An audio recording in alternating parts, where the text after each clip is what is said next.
Hey guys, finally ನಾನು ginger bread ಹೌಸನ್ನು paint ಮಾಡಿದ್ದು ಮುಗೀತು. ಅಂದರೆ ಒಂದು ವಾರ ತೊಗೊಂಡು ಎಲ್ಲ ತೊಳೆದು ಬಳಿದು ಪಾತ್ರೆ ಎಲ್ಲ ತೊಳೆದು ಅರೇಂಜ್ ಮಾಡಿ ಪೇಂಟ್ ಎಲ್ಲ ಮಾಡೋದಕ್ಕೆ. ಒಳಗಡೆ ಬಂದುಬಿಟ್ಟು ವೈಟ್ ಹಾಕಿದ್ದೀನಿ, ಅಂದರೆ ಪ್ಯೂರ್ ವೈಟ್ ಇಲ್ಲ, ಅದೇನೋ ಮಿಕ್ಸ್ ಎಲ್ಲ ಹಾಕ್ಬಿಟ್ಟು ಅದೇನೋ ವೈಟ್ ಅಂತ ಹೇಳ್ತಾರೆ, ನನಗೆ ಅದು ನೆನಪಾಗ್ತಿಲ್ಲ. ಯಾಕಂದರೆ ನನಗೆ ಫುಲ್ಲು ಬ್ರೈಟ್ ಬೇಕಾಗಿತ್ತು. ಅಂದರೆ ಮೊದಲು ಅಷ್ಟೊಂದು ಬ್ರೈಟ್ ಇರಲಿಲ್ಲ, ಮೊದಲು ವೈಟೇ ಹಾಕಿದ್ದು, ಬಟ್ ಈ ಸಲ ವೈಟ್ ಹಾಕಿದ್ಮೇಲೆ ಇನ್ನೂ ಜಾಸ್ತಿ ಬ್ರೈಟ್ ಅನ್ನಿಸ್ತಿದೆ. ನನಗೂ ಅದೇ ಬೇಕಾಗಿತ್ತು. ಮತ್ತು ಹೊರಗಡೆನೂ ಅಷ್ಟೇ ವೈಟೇ ಹಾಕಿದ್ದು, ಆದರೆ ಮೊದಲೇ ಲ್ಯಾವೆಂಡರ್ ಕಲರ್ ಇದ್ದಿದ್ದರಿಂದ ವೈಟ್ ಹಾಕಿದ್ದಕ್ಕೆ ಅದು ಆ ಕಡೆ ವೈಟು ಅಲ್ಲ, ಈ ಕಡೆ ಲ್ಯಾವೆಂಡರು ಅಲ್ಲ, ಇನ್ ಬಿಟ್ವೀನ್ ಆಗಿಬಿಟ್ಟಿದೆ. ಆಮೇಲೆ ಇದು ಕಲರ್ ಕಾಂಬಿನೇಷನ್ ಯಾರೋ ನನಗೆ ಫೋಟೋ ಕಳಿಸಿದ್ರು, ನನಗೆ ಇಷ್ಟ ಆಯಿತು ಅಂತೇಳ್ಬಿಟ್ಟು ಇದನ್ನೇ ಮಾಡಿಸಿದ್ದು.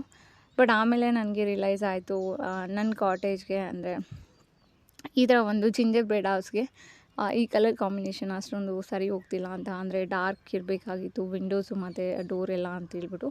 ಗೋಡೆ ಎಲ್ಲ ವೈಟ್ ಇದ್ದರೆ ಓಕೆ, ನೋಡೋಣ ಮುಂದಿನ ವರ್ಷ ಸ್ವಲ್ಪ ಡಾರ್ಕ್ ಮಾಡೋಣ ಅಂತ. ಬಟ್ ನನಗೆ ಡಾರ್ಕ್ ಅಷ್ಟೊಂದು ಇಷ್ಟ ಇಲ್ಲ ಗೈಸ್, ನನಗೆ ಸ್ವಲ್ಪ ಲೈಟಾಗಿ ಇರಬೇಕು, ಬ್ರೈಟಾಗಿ ಇರಬೇಕು ಆ ಥರ.